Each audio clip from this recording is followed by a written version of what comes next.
Have you ever wondered why some people always have to be right, can't take criticism, or seem obsessed with control and status? It's easy to label them as arrogant or egotistical.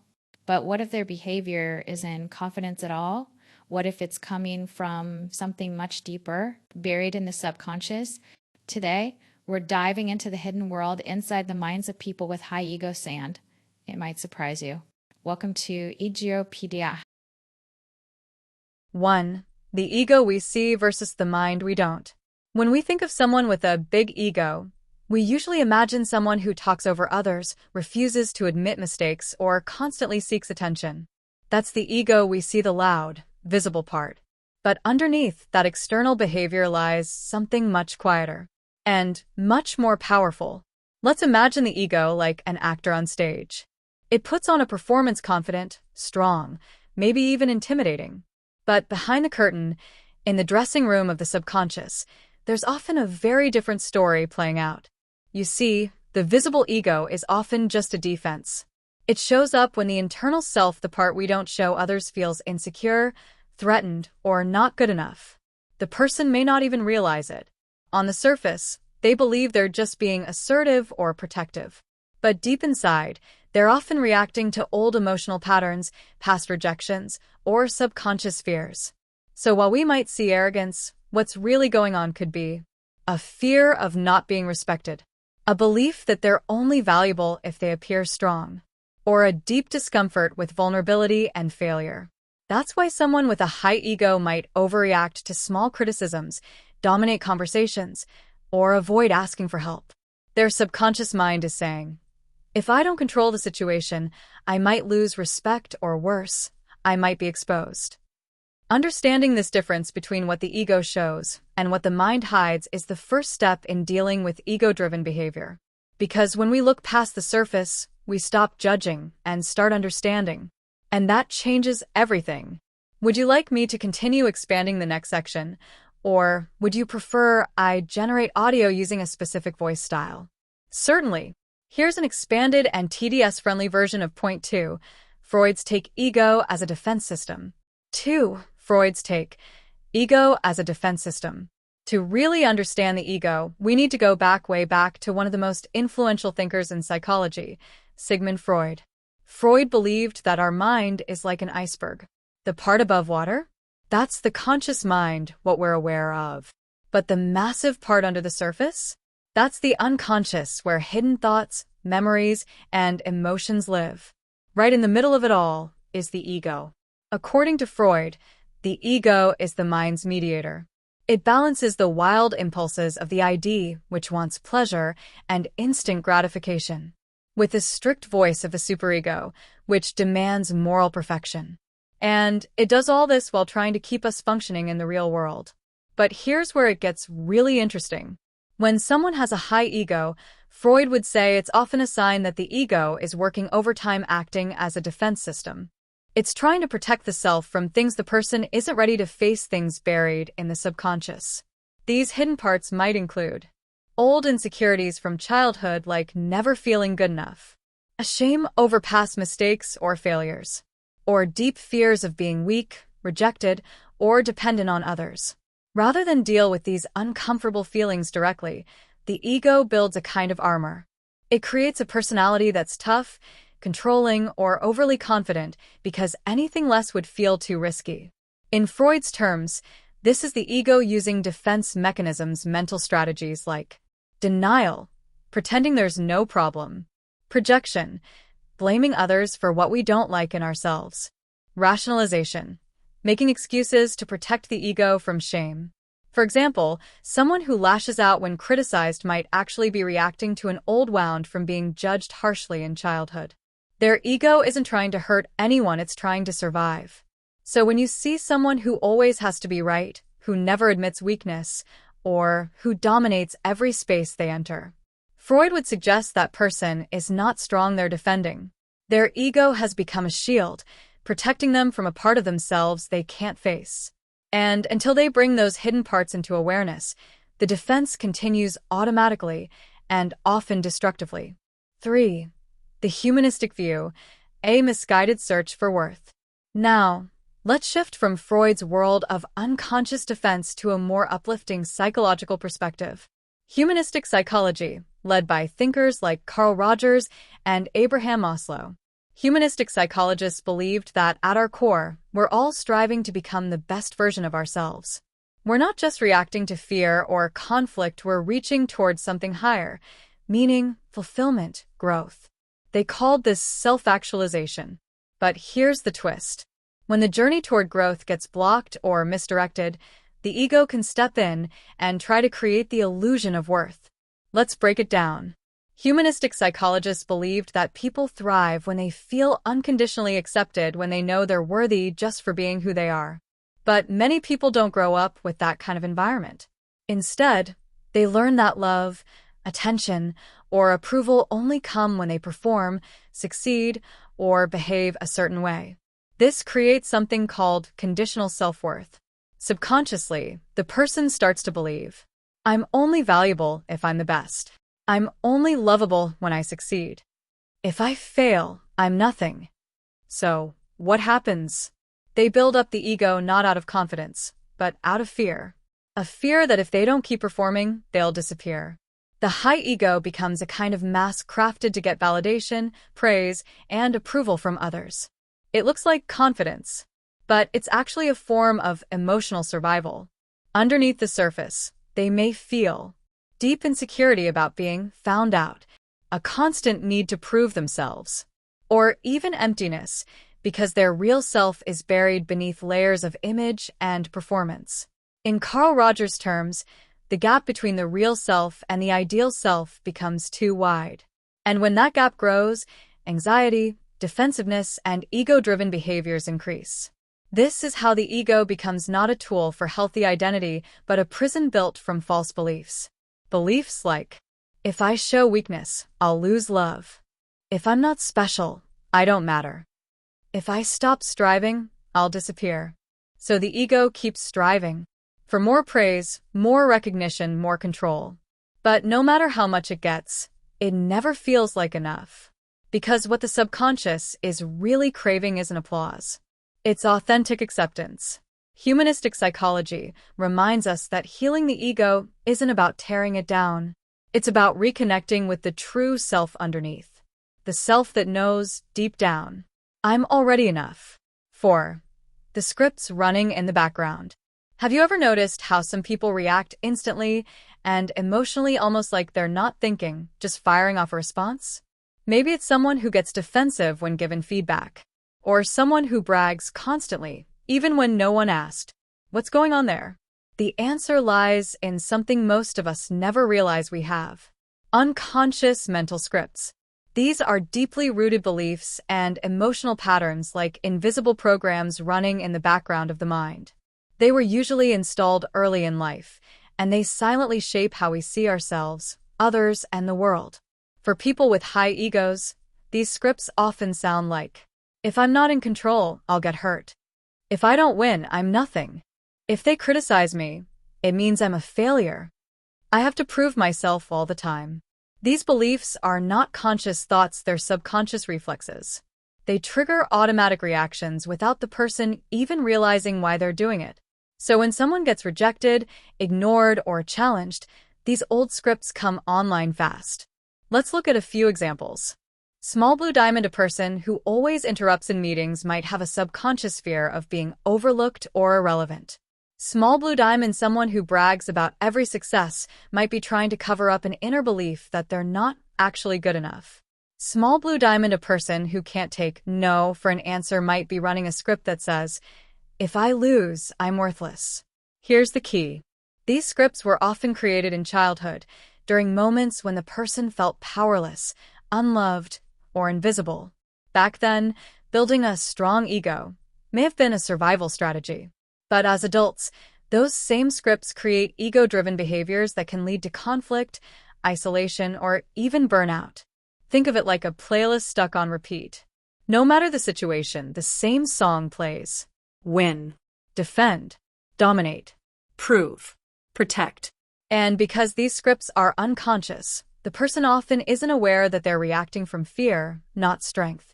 That's why self-awareness is so important. When we start to observe our inner reactions without judgment, we can start to question those old scripts. We can ask, is this belief really true? Where did it come from? Do I still need it? And that's when the ego starts to loosen its grip. Because once we stop running those hidden programs, we're free to respond not from fear or ego, but from our real self. 5. Brain science, ego, and threat detection. Now, let's step into the world of neuroscience. Because to understand why people with high egos react so strongly, we have to look at what's happening in the brain. Here's the simple truth. Your ego is not just a personality trait. It's also a biological response system wired into your brain's threat detection center. Let's break it down. At the center of this system is a small, almond-shaped part of your brain called the amygdala. Its job? To scan your environment 24/7 for anything that feels like a threat. Not just physical threats like danger or harm, but emotional threats too, like shame, rejection, criticism, or failure.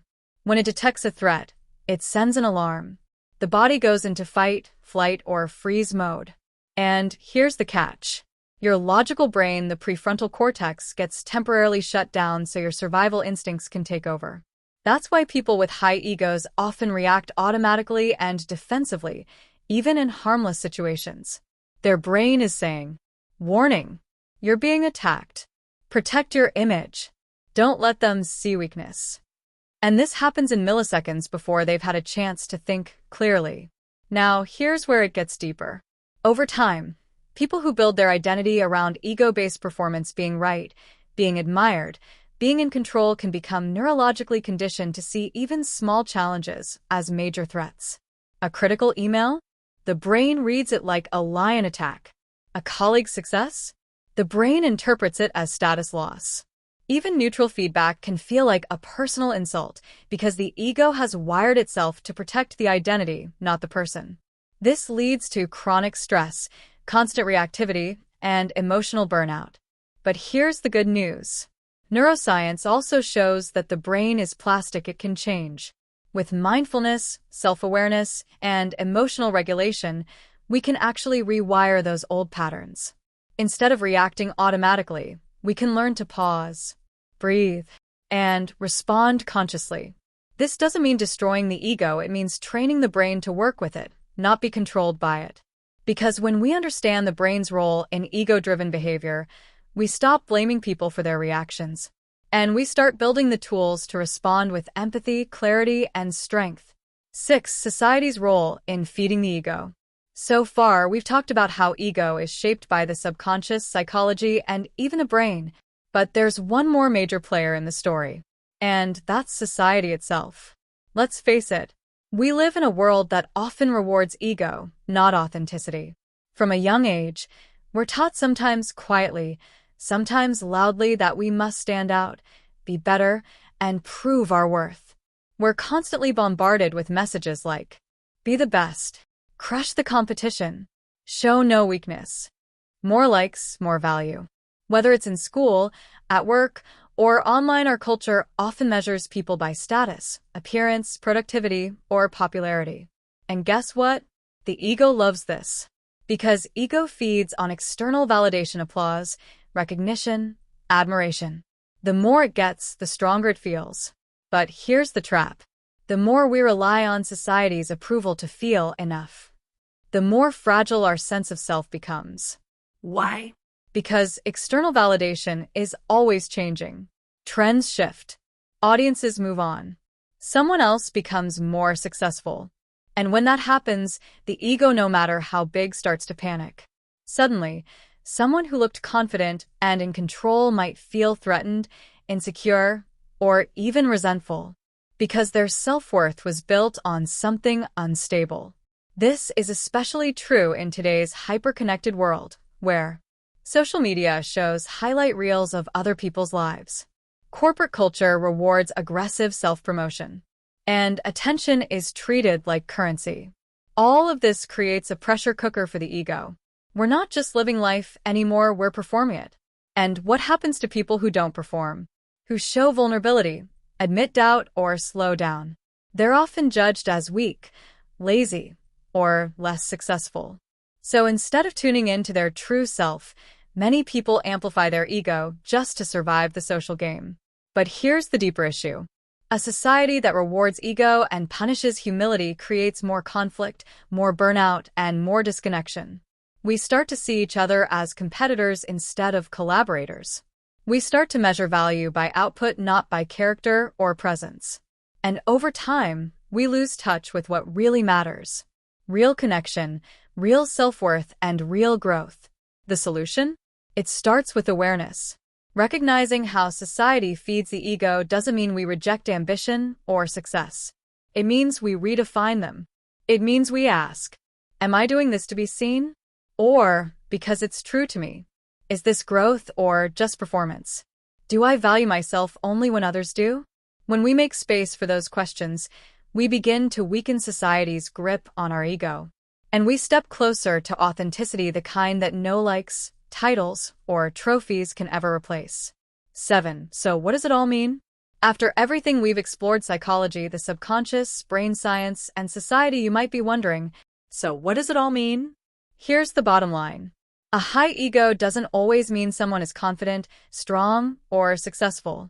In many cases, it means someone is trying to protect themselves from pain, fear, or unworthiness that lives below the surface.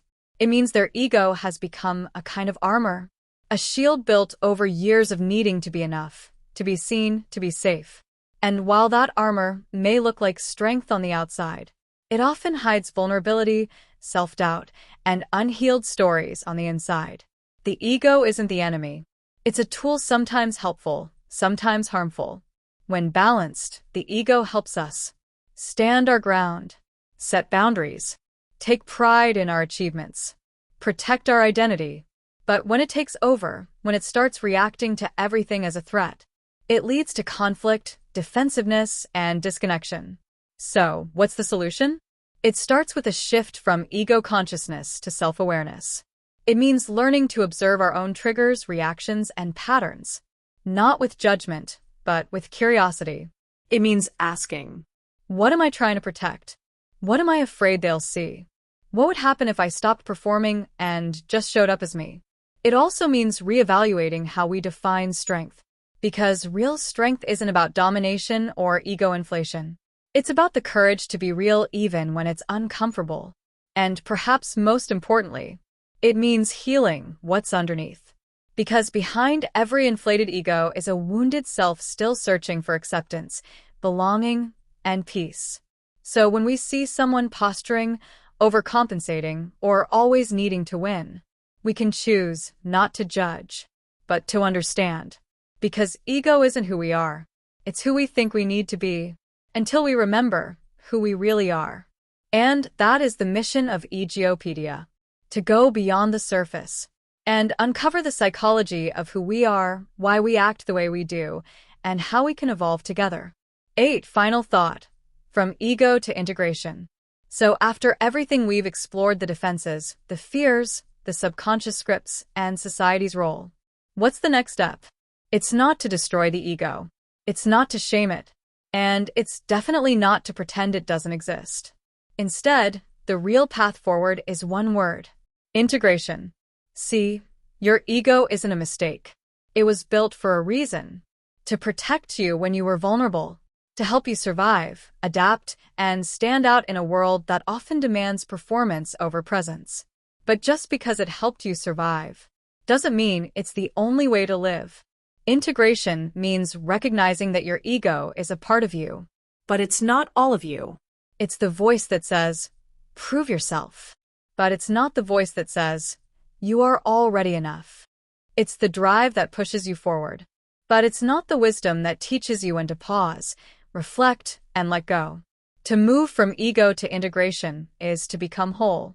It means allowing space for your strength and your softness, your ambition and your authenticity, your desire to be seen, and your right to simply be. When we integrate the ego, we're no longer ruled by it. We can use it not to protect a fragile identity, but to serve a bigger purpose. And here's the beauty of it. When the ego becomes integrated, we stop reacting from fear, and we start acting from clarity. We stop comparing, competing, and defending. and we start connecting, contributing, and growing. This is the journey of emotional maturity. This is the essence of self-mastery. Because at the end of the day, it's not about having no ego. It's about knowing when to step behind it and when to rise above it. You are not your image. You are not your titles. You are not your defense mechanisms. You are something far deeper. And when that deeper self leads the way, the ego no longer needs to shout, because it finally feels safe to rest. And that's when real transformation begins. Welcome to the path of ego awareness. Welcome to Egopedia. Thanks for listening to Egopedia, where we explore the mind, the ego, and everything in between. If you found this helpful, don't forget to subscribe and check out our next episode, How to Disarm an Ego Without Starting a War.